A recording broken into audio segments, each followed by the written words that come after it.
आपको सीधा लिए चलते हैं फ्लोरिडा। हमारे साथ हमारे संवाददाता गीता मोहन जुड़ गए हैं। गीता, भारत में तो सुबह हो रही, तो सबसे पहले गुड मॉर्निंग। लेकिन वहां पर आप बताएं, क्या वोटिंग खत्म हो गई है और शुरुआती रुझान क्या बता रहे हैं? देखिए, शुरुआती रुझान जो है वो ट्रंप के फेवर में है। मैं यहाँ पे रिपब्लिकन पार्टी के वॉच पार्टी जहाँ पर लोग इकट्ठा होते हैं और साथ मिलकर इलेक्शन के रिजल्ट देखते हैं, हम वहां पर पहुंचे हैं। हमें वहां पर एक्सेस मिला है। आज तक शायद इकलौता ऐसा इंडियन चैनल है जो रिपब्लिकन वॉच पार्टी में यहाँ पर शामिल है। बड़े बड़े स्क्रीन लगे हुए हैं पीछे, और इन स्क्रीन में आप देखें, लोग देख रहे हैं, लगातार बने हुए हैं और देख रहे हैं कि क्या हो रहा है, इलेक्शन रिजल्ट क्या आ रहे हैं। अभी जो रिजल्ट आ रहे हैं राजीव, वो ट्रंप के फेवर में है। और देखना ये होगा कि जो एक बड़ा की स्टेट है ट्रंप के लिए, वो है पेंसिल्वेनिया। क्या ट्रंप पेंसिल्वेनिया जीत पाएंगे या नहीं, उस पर निर्भर करता है ट्रंप का प्रेसिडेंसी के चांसेस। और यहाँ पर अगर मैं दिखाऊं आपको, तो यहाँ पर जो फ्लैग लगे हुए हैं, इन फ्लैग के आगे कुछ ही देर में जब रिजल्ट ज्यादा क्लियर हो जाएंगे, तो यहाँ पर ट्रंप खुद आएंगे और इन रिपब्लिकन सपोर्टर्स को संबोधित करने वाले हैं। यहाँ पर वो आकर, चाहे वो जीत हो चाहे हार हो, यहाँ आएंगे और अपने सपोर्टर्स को थैंक करेंगे, बताएंगे कि रिपब्लिकन पार्टी की पोजीशन क्या है। पिछले बार भी हार नहीं मानी थी, हार नहीं माने थे ट्रंप, और इस बार भी उन्होंने पहले ही कह दिया है कि अगर वो नहीं जीतते हैं तो चीटिंग हुई है, फ्रॉड हुआ है, और वो जरूर केसेस फाइल करने वाले हैं। तो दोनों तरफ बिल्कुल तैयार है। रिपब्लिकन पार्टी कहता है कि पिछले बार वो तैयारी नहीं थी उनकी, तो वो केसेस टाइम पे नहीं डाल पाए। इस बारी अब चूंकि रिजल्ट आने शुरू हो गए हैं, रुझान आ रहे हैं, तो इसका मतलब ये है कि वहां वोटिंग खत्म हो गई है। और ये जो नतीजे आएंगे, इनमें कितना टाइम लग सकता है? देखिए, जो रुझान आ रहे हैं वो उन स्टेट से आ रहे हैं। यूएस में बहुत डिफरेंट कॉन्सेप्ट है। अलग अलग स्टेट्स का जो पोलिंग वक्त है, वो उनकी शुरुआत और उनका जो एंड होता है, वो अलग है अलग अलग स्टेट्स में।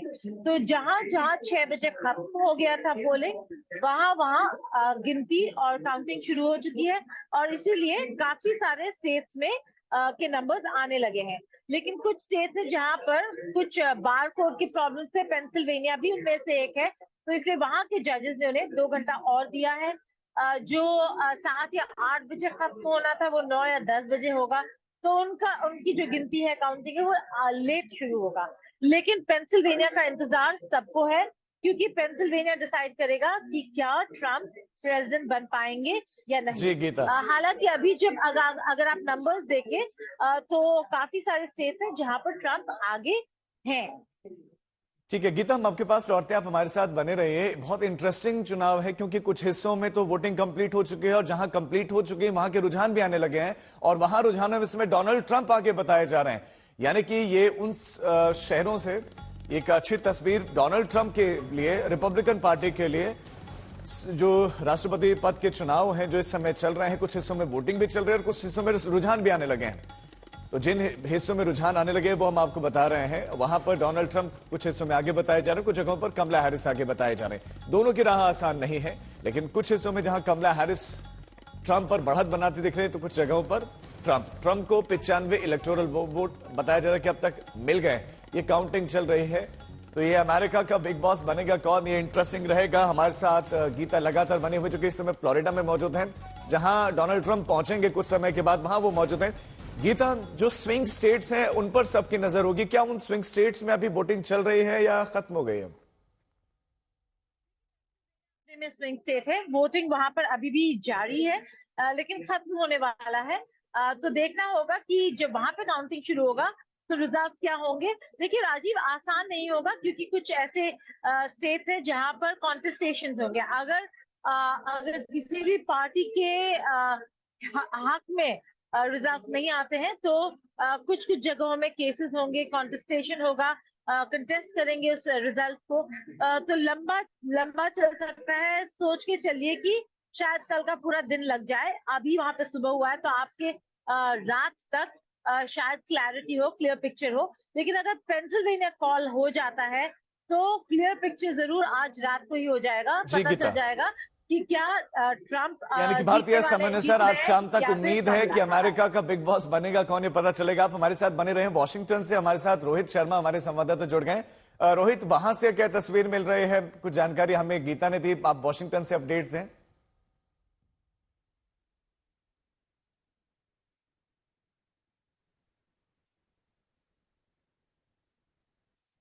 रोहित, मेरी आवाज मिल रही है आपको? हाँ, अब आ रही है आपकी आवाज, बताइए। रोहित, वॉशिंगटन से आप अपडेट्स दें, वहां रुझान क्या बता रहे हैं और वोटिंग को लेकर क्या अपडेट है? देखिए, जैसा कि अभी जो ताजा रिजल्ट आया, मुझे पता नहीं गीता ने क्या कहा था क्योंकि मुझे उनकी आवाज नहीं आ पा रही थी, लेकिन अभी तक उनके पास 23 इलेक्टोरल कॉलेज वोट्स है कमला हैरिस के पास। और हम जहां हैं अभी, हम कमला हैरिस की इलेक्शन नाइट वॉच पार्टी में है। यहाँ पे कमला हैरिस आने वाली है और अगर वो आज यहाँ चुनाव जीत जाती है तो ये बहुत हिस्टोरिक होगा, क्योंकि वो अपनी यूनिवर्सिटी में वापस आई है। ये हार्वर्ड यूनिवर्सिटी को हिस्टोरिकली ब्लैक कॉलेज और यूनिवर्सिटी में माना जाता है, बहुत टॉप की यूनिवर्सिटी है ये। और उन्होंने अपनी इस यूनिवर्सिटी में चुना है कि अगर आज वो इतिहास बनाती है तो वो यहाँ पे आकर लोगों को संबोधित करेगी, सारे अमेरिकन को संबोधित करेगी यहाँ पे। और फिलहाल उनके पास 23 इलेक्ट्रल कॉलेज वोट्स है। और जो ताजा जानकारी हमारे पास आई है वो ये है कि वो पेंसिल्वेनिया, जो बहुत इंपॉर्टेंट स्टेट है, पेंसिल्वेनिया और मिशिगन दोनों में अभी उनके पास बढ़त है। और साथ ही साथ वो नॉर्थ कैरोलिना में भी लीड कर रही है। तो अभी तक ऐसा लग रहा है कि जो अर्ली जो वोट्स काउंट किए गए हैं इन स्टेट्स में, इसमें कमला हैरिस जरूर आगे चल रही है। लेकिन डोनाल्ड ट्रंप भी पीछे नहीं है। और मुझे लगता है कि अभी ये कहना कि कौन आगे और कौन पीछे, ये जल्दबाजी होगी। लेकिन देखना जरूर होगा, क्योंकि हमने बार बार ये कहा है कि ये एक कांटे की टक्कर होने वाली है। इस हमें पता नहीं चलेगा अंत तक कि कौन जीतने वाला है, स्पेशली जब मेल इन बैलेट की काउंटिंग होगी तो देखना होगा। लेकिन अर्ली रिजल्ट दोनों कैंडिडेट के लिए मुझे लगता है कि फिलहाल इट इज सेफ। दोनों कैंडिडेट के लिए 270 का जो रास्ता है अभी बना हुआ है। और आने वाले घंटों में जब और स्टेट्स में पोल क्लोज होंगे, वहां की जब काउंटिंग आने लगेगी, वहां पे जब चीजें बदलेगी तो हमें पता चलेगा कि क्या कमला हैरिस आगे है या डोनाल्ड ट्रंप आगे है। और एक और मैं इंपॉर्टेंट अपने दर्शकों को बता दूं कि सेनेट के भी चुनाव है। ये नहीं कि प्रेसिडेंशियल चुनाव है, सेनेट के भी चुनाव है, कांग्रेस में भी चुनाव है, हाउस ऑफ रिप्रेजेंटेटिव के भी चुनाव है। और एक पलट चीज हुई है कि वेस्ट वर्जीनिया में जो एक सेनेट सीट हुआ करती थी डेमोक्रेट्स की, अब वो पलट के रिपब्लिकन खेमे में आ गई है। इसका मतलब ये है कि सेनेट में शायद अब रिपब्लिकन मेजोरिटी आ जाए। ये आप बड़ा इंटरेस्टिंग बता रहे हैं। आप बने रहे हमारे साथ। एक बार गीता का भी रुख कर लेते हैं। गीता, पूरे ग्लोबली इस पर नजर रहेगी, हर देश की नजर होती है अमेरिका के चुनावों पर, लेकिन क्या एंटी इनकम्बेंसी नहीं है वहां डेमोक्रेट्स के खिलाफ? क्योंकि अफगानिस्तान से लेकर अलग अलग जगहों पर हमने युद्ध देखे हैं और उसमें अमेरिका के इन्वॉल्वमेंट भी सबके सामने है। तो वहां पर लोग इसको किस तरीके से देख रहे हैं? देखिए, एंटी इनकम्बेंसी की अगर बात करें तो इन्फ्लेशन, जिसके बारे में रोहित और हम रिपोर्ट करते आ रहे हैं, इन्फ्लेशन एक बहुत बड़ा मुद्दा है और वो अपने में ही एक एंटी इनकम्बेंसी फैक्टर है कि बाइडेन हैरिस एडमिनिस्ट्रेशन ने इकोनॉमी को फिक्स नहीं कर पाए। और अगर पूछते हैं लोगों से कि ये जो इन्फ्लेशन है, जो प्राइस राइज है, जो यहाँ पे दामें बढ़ गई हैं चीजों की, क्या हैरिस उसको ठीक कर पाएंगी, तो वो यही बोलते हैं कि वो ऑलरेडी एडमिनिस्ट्रेशन में थी पिछले 4 साल और कुछ नहीं कर पाई। तो अब चांस देना चाहिए ट्रंप को, शायद ट्रंप इकोनॉमी को फिक्स कर दे। एक और बहुत बड़ा मुद्दा है राजीव, जो बहुत इंटरेस्टिंग है, इकोनॉमी से रिलेटेड है, इकोनॉमी से इन लोगों ने कनेक्ट कर दिया है। वो है कि बाइडेन हैरिस एडमिनिस्ट्रेशन की ट्रंप कभी भी अपने देश को किसी भी युद्ध में नहीं लेकर जाते हैं और पैसे नहीं वेस्ट करते हैं। यहाँ पर इतने पैसे बर्बाद हो गए युद्ध में जा जाकर, और वही अगर पैसे बचा के इकोनॉमी को फिक्स कर देते तो शायद यहाँ पे नॉर्मल बेसिक नेसेसिटीज के दाम नहीं बढ़ते। तो एंटी इनकम्बेंसी जरूर है, जिसका खामियाजा शायद कमला हैरिस को भुगतना पड़े। लेकिन क्योंकि वो वाइस प्रेसिडेंट है और प्रेसिडेंट नहीं है, तो एक आज चांस ये भी है कि लोग सोचते हैं कि शायद कमला हैरिस वो नहीं करे जो बाइडेन कर रहे थे। गीता, ये केंटकी और इंडियाना, जहां पर अभी डोनाल्ड ट्रंप को बढ़त बताए जा रहे हैं, क्या ये रिपब्लिकन का गढ़ है? इनके बारे में भी बताएं, जहां उनको बढ़त मिल रही है इस समय।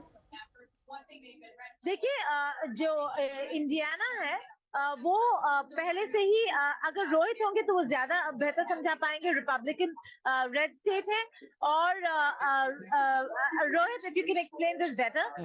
रेड स्टेट है और रिपब्लिकन ही जाने वाला था इंडियाना। तो ये जो स्टेट्स है इनमें कोई क्वेश्चन नहीं था। जो रेड स्टेट्स है वो रेड ही जा रहे थे, जो डेमोक्रेटिक स्टेट्स है वो डेमोक्रेट ही जा रहे थे। जो स्विंग स्टेट्स है वहां पर सवाल उठता है। आयोवा अभी तो कॉल हुआ है या नहीं वो नहीं पता, क्योंकि वो ब्लू स्टेट था और शायद वो रेड स्टेट था और शायद वो डेमोक्रेटिक जा रहा हो। जी तो गीता, अगर रोहित से वो पूछ हो लेते जाता है हैं, तो ये वो रेड, भी ये ब्लू, ये डेमोक्रेट्स के पर्पल लिए का जो ये फायदेमंद है। कलर है, ये क्यों अमेरिकी चुनाव में इनका इस्तेमाल होता है? इनके मतलब भी आप बताएं। देखिए, जो यहाँ पे बहुत ज्यादा शोर है कमला हैरिस की वॉच पार्टी में, तो अभी नेशनल एंथम यहाँ पे चल रहा है, इसलिए मेरे को आपकी आवाज नहीं आ पाई। लेकिन आई थिंक आपने इंडियाना और केंटकी के बारे में पूछा। देखिए, ये सॉलिड रेड स्टेट्स है। इसका मतलब क्या है? ये स्टेट्स ऐसे स्टेट्स हैं जिन स्टेट्स में एक्सपेक्टेड होता है कि रिपब्लिकन कैंडिडेट जीतेगा ही। हमने कभी नहीं सुना north Dakota, south Dakota, Kentucky, Indiana, Louisiana. ये वो स्टेट्स है जिसमें एक्सपेक्टेड होता है कि रिपब्लिकन पार्टी का कोई भी उम्मीदवार हो वहां से वो जीतेगा। और इसलिए आपने इन स्टेट्स के बारे में शायद नहीं सुना। तो इनके रिजल्ट्स आना एक एक्सपेक्टेड चीज है। वैसे अगर आप देखेंगे, जब रिजल्ट्स आएंगे मैसेच्यूसेट्स से, कनेटिकट से, न्यू हैम्पशायर से, मैरीलैंड से, तो ये सारे स्टेट्स ब्लू स्टेट्स हैं, ब्लू ब्लड है। तो इसमें सरप्राइज ज्यादा नहीं होने वाला हमें। कैलिफोर्निया से जब रिजल्ट आएगा इसमें हमें बिल्कुल सरप्राइज नहीं मिलने वाला है कि वहां कुछ बदल गया। इंपॉर्टेंट है पेंसिल्वेनिया, मिशिगन, मिनेसोटा। और जब तक ये जो ब्लू वॉक स्टेट है, मिनेसोटा, विस्कॉन्सिन, पेंसिल्वेनिया, मिशिगन, यहाँ पे अगर बदलाव होता है वही निर्धारित करेगा कि चुनाव कौन जीतने वाला है। और फिलहाल कमला हैरिस इन स्टेट्स में अच्छा कर रही है। उनकी कैंपेन की एक इंडिविजुअल जो यहाँ पे मुझे वॉच पार्टी में मिली, उन्होंने मुझे कहा कि नॉर्थ कैरोलिना में भी उनकी बहुत होप है कि वो नॉर्थ कैरोलिना भी जीत जाएगी। अगर वो नॉर्थ कैरोलिना जीत जाती है तो एक और होप हो सकती है कि अगर वो उस मिशिगन भी हार जाए तो भी वो राष्ट्रपति बन सकती है। तो कमला हैरिस के पास फिलहाल अर्ली वोटिंग, अर्ली नंबर्स आ रहे हैं। अभी किसी को भी ज्यादा एक्साइट होने की जरूरत नहीं है। लेकिन लगता ऐसा है कि उनकी कैंपेन का जो स्ट्रेटेजी थी वो शायद वर्क कर रही है। और धीरे अभी धीरे हमें पता रोहित, चलेगा हमारे कि पास जो नंबर्स कैसे जानकारी मिल आगे रही है पीछे कि होते हैं। 95-35 चल रहा है, जहां 95 पर आगे ट्रंप बताए जा रहे हैं, 35 पर इस टाइम पर कमला हैरिस हैं। लेकिन अगर डोनाल्ड ट्रंप जीतते हैं तो उस परिस्थिति में जो ये वॉर चल रहे हैं, जो इजराइल और हमास और हिजबुल्लाह के साथ जो, और ईरान के साथ जो टेंशन चल रही है, रूस यूक्रेन लड़ाई, इस पर रिपब्लिकन का क्या स्टैंड रहेगा? देखिए, उन्होंने हमेशा ये कहा है और पूरी कैंपेन में ये कहा है कि उनके जब वो राष्ट्रपति थे तो उनके जिस जो हैंडल करने का तरीका था फॉरेन पॉलिसी का, उसमें कभी भी वॉर्स नहीं हुए। और ये बात सही है। जब वो राष्ट्रपति थे तो ईरान के साथ भी उन्होंने कहा था कि जो डील थी उसे हटा दिया, थोड़ा डराया, थोड़ा धमकाया, थोड़ी बात की। लेकिन उनका जो रुख है, और उन्होंने कैंपेन में साफ किया है कि वो लोगों से बात करेंगे। उन्होंने कहा है कि मैं नेतन्याहू को जानता हूं, मैं उन्हें फोन करूंगा, उनसे मैं बात करूंगा। मैं बिल्कुल पुतिन को जानता हूं, मैं उनसे बात करूंगा। तो कहीं ना कहीं हमें देखना होगा कि सचमुच इतना दमखम है या नहीं। लेकिन उनकी जो बिल्कुल, ये देखने मैसेजिंग वाली है, बात होगी। ये मैसेजिंग बहुत एक बार इंपॉर्टेंट है। जल्दी से फ्लोरिडा का रुख कर लेते हैं। गीता, देख पा रहे हैं कि वहां पर काफी सारे लोग हैं और आप लोगों के इर्द गिर्द हैं, लेकिन इलॉन मस्क का एक बयान आया कि अगर डोनाल्ड ट्रंप नहीं जीतते हैं तो ये एक तरीके से अब दोबारा चुनाव भी यहां पर नहीं होंगे। तो इस तरह के जो बयान है, चूंकि मस्क तो ट्रंप समर्थित माने जाते हैं, तो क्या इसके मायने हैं? क्या वहां पर भी भारत जैसे कि अगर आप चुनाव नहीं जीते तो भाई लोकतंत्र खतरे में आ गया, इस तरह की बातें होंगी?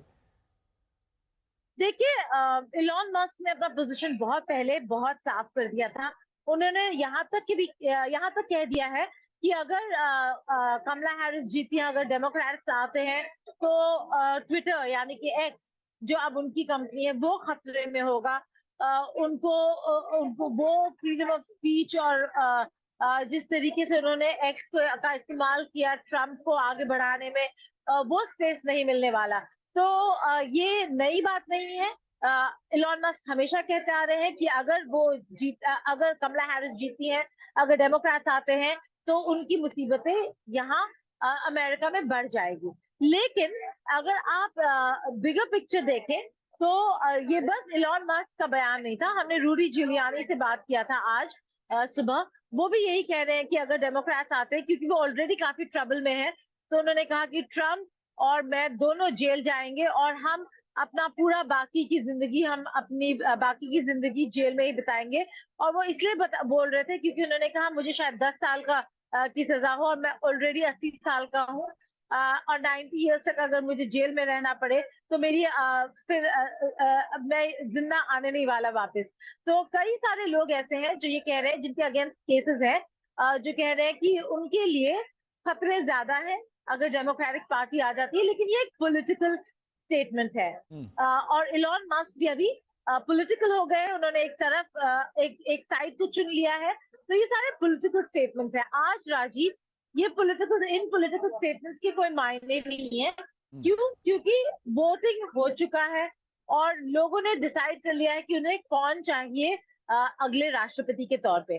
जी। तो देखना ये होगा, जैसे रोहित समझा रहे थे, जो रेड स्टेट्स हैं वो रेड ही रहेंगे, जो ब्लू स्टेट्स हैं वो ब्लू ही रहते हैं, जो स्विंग स्टेट्स है जहां पर हमेशा आप बदलाव देखते हैं, लोग इस जी तरीके से गीता, चुनते हैं कि कभी डेमोक्रेट्स आते हैं, कभी रिपब्लिकन आते हैं, उन स्टेट्स में ज्यादा फोकस करना बहुत होगा हमें। इंटरेस्टिंग रहेगा। और देखते हैं उसमें कि भी वहां के रिजल्ट क्या कहते हैं। बहुत important आप है। दोनों नजर बनाए रखें, अपडेट्स के लिए लौटते रहेंगे। फिलहाल शुक्रिया आप दोनों का इस तमाम जानकारी के लिए।